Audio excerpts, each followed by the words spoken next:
When Olaf had gone, I sought out Father Aylwin, for the danger that I had seen for Hertha lay heavily on my mind, and now also I would tell him of the certainty of coming warfare, asking him what he and Gunhild would do.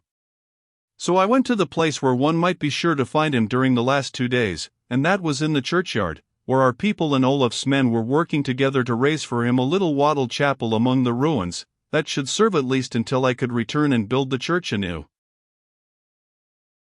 It was a sore grief to me that the old one was gone, for in it had been crowned Edmund the Holy, and it was rich with his gifts. And our hall had been the first house in which he had feasted as crowned king, so that we call the lane from church to hilltop St. Edmund's Lane, since he rode along it in all the pomp of that high festival after he left the altar. Only the ruins of God's house and man's abode were there now, but the lane was bright with the flowers that the good king loved, and the nightingale sang in the wooded banks even as when he listened to it in the old days. We had always these things to mind us of the martyr. But Aylwin was not with the men, though he had been foremost in working and planning with them. Nor had any of them seen him that day. So I waited for a little while and watched the work, wondering if I should live now to do all that I would in making new the place. And then as I walked to look across the bridge, I passed a heap of earth that the men had thrown out for the place of a post, and I saw somewhat glittering in it, and stooped and took it up. It was a silver penny, and when I rubbed the earth from it, I knew that it was one of Edmund's, meant new and fresh as on the day when he stood in his robes and crown, even where I stood in the place of the old porch, while the people shouted and scrambled and fought in glee for the largesse he threw among them. Doubtless this had been so thrown and had been trodden under foot and lost. Now it came into my hands even when my thoughts were most troubled, and to me it seemed as a sign that I should surely return to the place that the saint had loved. I was greatly cheered thereat, for as I waited for Olaf to return I saw as it were the long hope of home and peace dashed from me, and the pain of the coming war grew plainer than I had known it in Ethelred's court. The old love of home had waked in me as I wandered in the places of my boyhood, and for the first time I learned the aching of the hearts of those who had known more of home than I, and would lose it. But I was young, and it needed but a little thing to turn my thoughts, so this token, as I say, helped me to banish them. What might not Edmund the Saint, who slew Sweyn to save his shrine from heathen hands, be able to do for me? I would tell Aylwin presently, and ask him what vow I should make in return for this remembrance. But Aylwin came not, and I grew impatient, and went to the cottage where he dwelt as the leech, at the head of the little street towards our hall. Maybe he would be there. The door was open, and the little black cat that had been the leech's in the old days, and would not leave its house, sat in the sun on the step. I went inside and called, but there was no man. And then a footstep came from the road and in at the wicket, and a strange priest, younger than Aylwin, and frocked and cowled, came in. He saluted me gravely, and I bowed to him, and then he asked me where Redwald the Thane might be found. I am he, father, I said. Then I have a message to you from Aylwin, your priest, whose place I am sent to take for a time. This is his house, father, I answered. Let us come in and hear what he would tell me. So we sat down inside the one room on the bench across the wall, and I wondered what I should hear. I will give my message first, the priest said, and afterwards you shall tell me Aylwin's ways with your people, and I will try to be as himself with them. I laughed a little, though I was pleased, and answered. You cannot do that, father, for he has christened everyone in the parish that is 30 years younger than he. I forgot that, the priest said gravely. They will miss him sorely. Therefore I will say that he will return ere long, but that my ways must be borne with until he comes. Now I think that if you steer between those two sayings of yours you will do well, I answered. Aylwin's ways wrought in my manner, therefore. I thank you, Thane, the priest said. I am cloister-bred, and know not much of secular work. Now, that is enough about myself. This morning, very early, came Aylwin and asked for one to take his place, and I am a Dane of the old settlement, and so I came, as running less risk if not returns, as they say he will. Then Aylwin bade me seek you and say this: that because of the wandering Danes he would take his charges into some more quiet place for a time at least. Truly, he bade me tell you, they have a last refuge where none would find them, but it is ill-fitted for a long stay, and it is likely that once there it might now be months before they could leave it. So he and Gunhild think best to go far off. They will return with peace, and then he bids me tell you that, if the Lord will, all shall be well. Where will he go? I asked. I know not. He gave me the message, and I know no more. Not even of whom he speaks. Now for a moment I grew angry with Aylwin again, for it seemed to me that I should have been told more than this. Then I thought that perhaps Aylwin himself knew not yet where he would go. Does Aylwin know that there is news from Denmark? I asked. Our abbot told him, but he knew already, having had word from Colchester in some way. He had heard before we, as it seems. That was doubtless Gunhild's work, for I came to know afterwards that in the long years of trouble she had made a chain of friends who would pass word to her from every point whence trouble would come.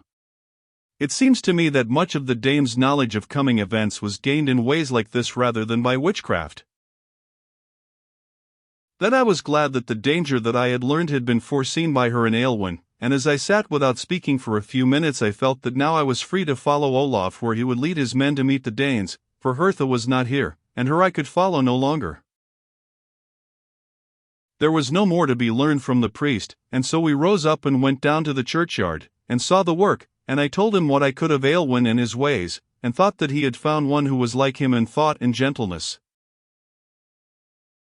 So presently I took Edmund's penny from my pouch and gave it to him, telling him about it, even as I would have told Aylwin.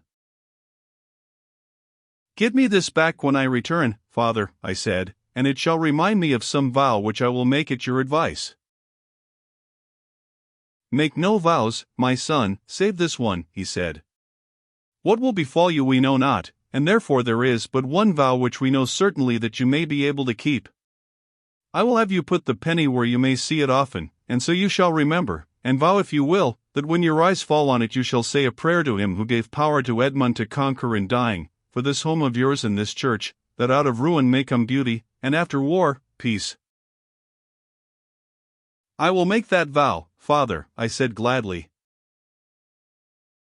Forget not me at times in the prayer, he said very humbly, and I promised that I would not, taking the penny back. Then he went and began to work on the church, being plainly skillful in the matter, and I went up to our hall's ruins and looked out over the land, and planned again what I would do in the days to come. It was long dark when Olaf rode back, and he had learnt but little.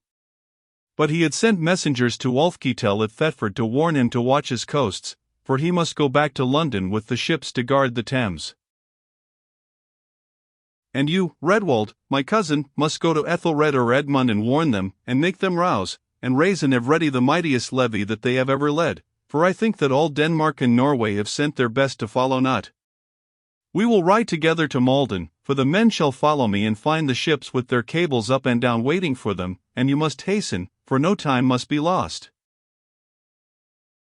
So it came to pass that my dream of finding Hertha passed from me, and the thought of war filled my mind again, for next morning we rode away southward along the Roman road, and the cheers of the villagers died away behind me and were forgotten.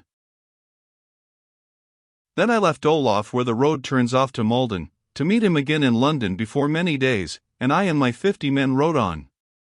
For Olaf would have me go as befitted his kinsman, and a word to the Colchester elders had found me the well-armed and mounted Anglian warriors who joined us after we reached the great road. But when I came to London my journey was not at an end. Ethelred the king was at Corsham in Wiltshire, and sorely sick as was said, and Edmund was at Stamford. Now when I heard that I wondered, and asked the sheriff, at whose house I was made most welcome, how this was. Edmund had been with his father, and had gone to Malmesbury, and there had seen the Lady Algetha, the widow of Earl Sichforth whom Edric Streon slew, and had married her, and now had gone to take over the 5 boroughs for himself. That was good hearing, maybe, for Olaf had feared that Strione would have taken them. But next I found that this marriage was sorely against the king's will, and that he and Edmund had parted in anger therefore. I seemed then to see the hand of Strione in this quarrel, for all men knew that he slew the earls to gain the 5 boroughs for his own. Then I thought that to go so far into Wessex to seek the sick king would be but lost time. I had better go to Stamford and seek the atheling, and maybe it would be as well that he was free to act by himself, seeing that need was urgent. So I lay but one night in London, and then rode away to Stamford along the Great Ermine Street, and there I found Edmund and told him all that Olaf had bidden me. And when he had heard all, he said, "Let me send for Edric Strione, my foster father, and we will take counsel with him." "Send round the war arrow first, my prince," I urged, "then when the earl comes no time will be lost. He cannot but counsel you to raise men instantly." "Why," he said, "none can but fall on the east coast. Utard is in Northumbria to guard the Humber, and Ulfketel guards the Wash, and Olaf is in the Thames. They will drive away the Danes before they set foot on the beach." "They are still fighting the Thingmen in the towns," I said. "Northumbria and Anglia are Danish at heart yet." "Aye, and I might have added Mercia also, but I knew not that yet." Edmund should have known it, though. It was but a few weeks before it was plain that Wessex alone and London stood fast for Ethelred. I chafed, but Edmund would not be hurried. I cannot tell what strange blindness, save it was his trust in Strione, had fallen on him at this time. Then the earl came from Nottingham, and at the very first he sent for me. Edmund had told him my news when he sent for him. I found him alone in a chamber of Edmund's house that which had been Seichferth's, and it seemed that no memory of the murdered earl haunted him. His great form was as square and strong as ever, and his grizzled brown beard was as bushy and well cared for as when I used to see him and speak with him before the flight into Normandy. And he still had the same pleasant voice and ways, even to the little chuckle as to himself when he spoke, and the way he had of gazing on the rafters rather than at the man to whom he was talking. "So, Redwald, my friend," he laughed, "you have turned Viking as it seems.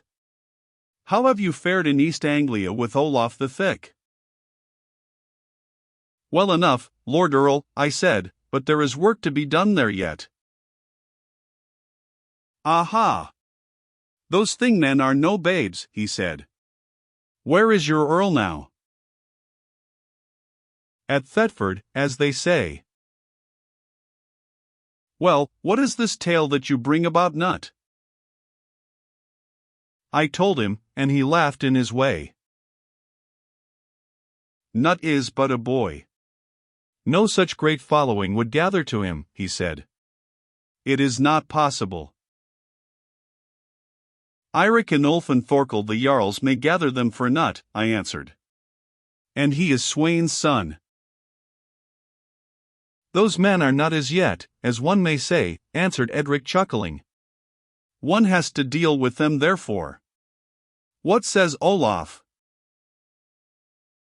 "He says the same, Lord Earl." Then he turned sharply towards me, though he did not look at me, and said, "The king does not trust Olaf, I fear. He thinks that he might be won over to Nut's side."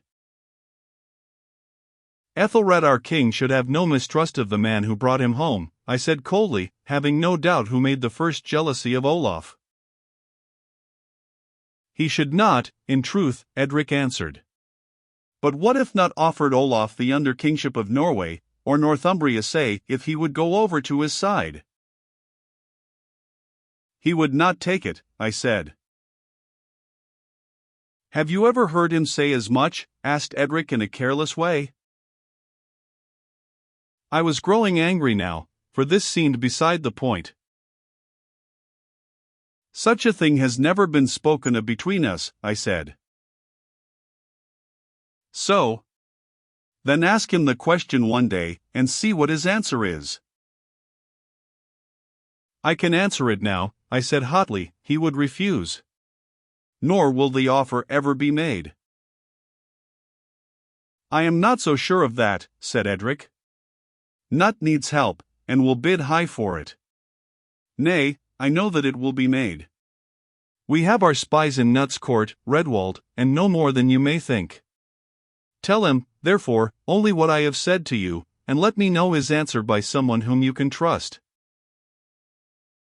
Then I rose up in my anger, and said, You ask me to spy on the king, Lord Earl, and I will not do it. Nay, nay, he said. I do but want to set our king's mind at rest. I know what the honest Viking's answer would be. He would be as wroth as you. Only I would have sure word to send to Ethelred. Then I said, while Edric watched me sidelong, Olaf's force is small, and our levies, Lord Earl, should be enough without his help, if they are raised in time. Our king may be sure that Olaf has not sent me to raise England thus against himself. I will tell Ethelred so. Our king is very sick, and a sick man's fancies are many. So Olaf thinks that we should raise a great levy at once. Then he spoke of naught but that, and so earnestly that I believed that the summons to the sheriffs would surely go out that night.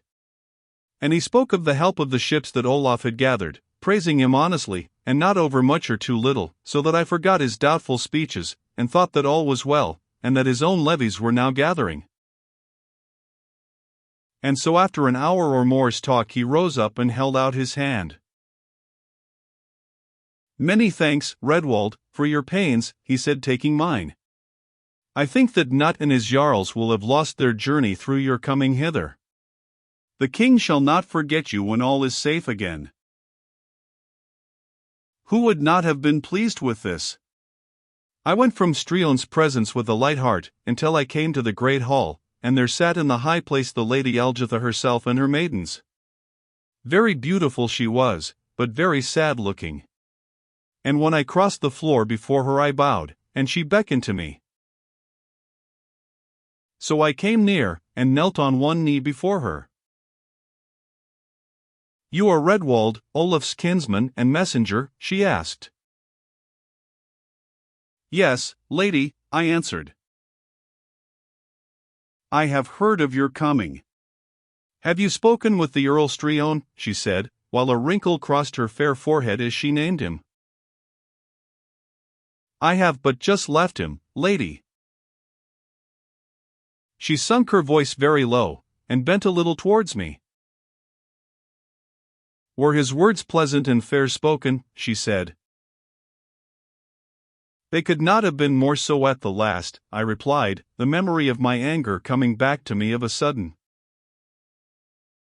You crossed him once, then? But a little, he crossed me rather, I said plainly. Were your mail, Redwald, she said whisperingly. Farewell. Then she was once more herself again, the lady whose hand I might kiss reverently and look at afar. But in those few moments she had been as a friend who warned me of a danger unforeseen. Even thus had Edric Streon spoken with Sigefirth, fairly and pleasantly.